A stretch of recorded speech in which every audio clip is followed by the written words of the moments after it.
ছোট বোনের বিয়েতে বাবা আয়োজন করেছেন 400 লোকের। আমি গেলে তো 401 জন হয়ে যাবে। অতিরিক্ত একজনের দায়িত্ব বাবা নিতে পারবে না, তাই যাব না। কোর্স করতে যখন দেশে বাইরে ছিলাম তখন রবিন নামে এক বাংলাদেশি ভাইয়ের সাথে রুম শেয়ার করে থাকতাম। একদিন রুমে এসে দেখি উনি লাকিস গোছাচ্ছে। আমি হেসে বললাম, দেশে যাবেন নাকি ভাই? দেখি মুয়া খুশি। রবিন ভাই লাকিসের চেনটা লাগিয়ে হাসি মুখে বলল, ভাই 8 বছর পরে দেশে যাচ্ছি, মনে তো আনন্দ হবে। ছোট বোনটাকে এতটুকু দেখে আসছে, তারই বিয়ে হয়ে যাচ্ছে। বোনটা যখন আমাকে দেখবে খুশিতে যে কি করবে এটা ভেবে আমার চোখ দিয়ে পানি চলে আসতেছে। রবিন ভাই হাসি মুখে কথাগুলা বলতেছিল, অথচ আনন্দে ওনার চোখগুলো জলমল করতেছিল। সময় রবিন ভাইয়ের বাবা ফোনে ওনার কাছে জানতে চাইলো, কি রে শুনলাম তুই নাকি দেশে আসবি? রবিন ভাই হাসি মুখে বলল, হ্যাঁ বাবা আমি তো দেশে আসবো। বোনের বিয়ে বড় ভাই কি না এসে পারে? অপর প্রান্ত থেকে বলল, তোর শুধু শুধু এত টাকা খরচ করে আসতে হবে না, বিয়ে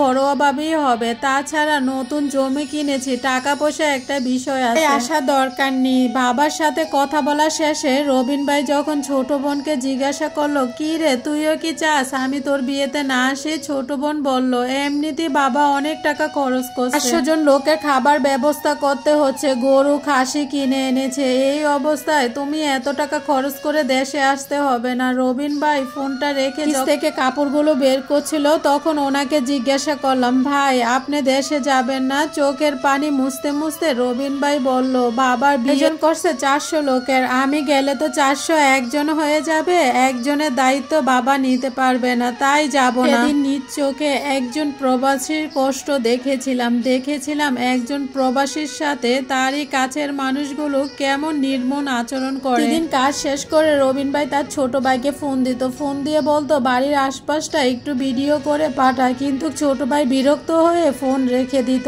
অথচ সে ছোট ভাইকে কয়েকদিন আগে কেনার জন্য টাকা পাঠাইছে। আমি যখন নতুন আইফোন কিনলাম তখন উনি আইফোনটা হাতে নিয়ে বলল, এইটাই আইফোন যার জন্য মানুষ এত পাগল? আপনিও তো একটা ফোন কিনতে পারেন, কি একটা ফোন ব্যবহার করেন অর্ধেক ভাঙা। উনি হেসে বলল, কিনবো একটা আইফোন, কিন্তু ছোট বোনের জামাইয়ের জন্য। ওনার দিকে তাকিয়ে মনে মনে ভাবলাম, সব প্রবাসীরা কি এরকম হয় যারা নিজের জন্য একটুও ভাবেন না? প্রতিদিন রাতে রবিন ভাই খুব কাশতেন। ওনাকে বললাম, ভাই এবার অন্তত ডাক্তার দেখান, আপনার শরীরের অবস্থা দিন দিন খারাপ হয়ে যাচ্ছে, খুব ভালো না। উনি কাশতে কাশতে বলতো, এখানে ডাক্তার দেখালে যত টাকা খরচ হবে এই টাকা দিয়ে বাবা নতুন একটা জমি কিনতে পারবে। আমি রেগে গিয়ে বলতাম, তাই বলে নিজের জন্য কিছুই করবেন না? উনি হেসে বলতেন, কয়েকদিন পরে ডাক্তার দেখাবো। আসলে ছোট ভাইটা নতুন ব্যবসা করবে, তার জন্য অনেক টাকা লাগবে। অসুস্থতার কারণে রবিন ভাই একদিন হুট করে পরকালে পাড়ি দিল। রবিন ভাইয়ের বাবাকে ফোন দিলাম, ফোন দিয়ে বলার পরে অনেক কান্নাকাটি করতেছে। তখন আমি বললাম, কি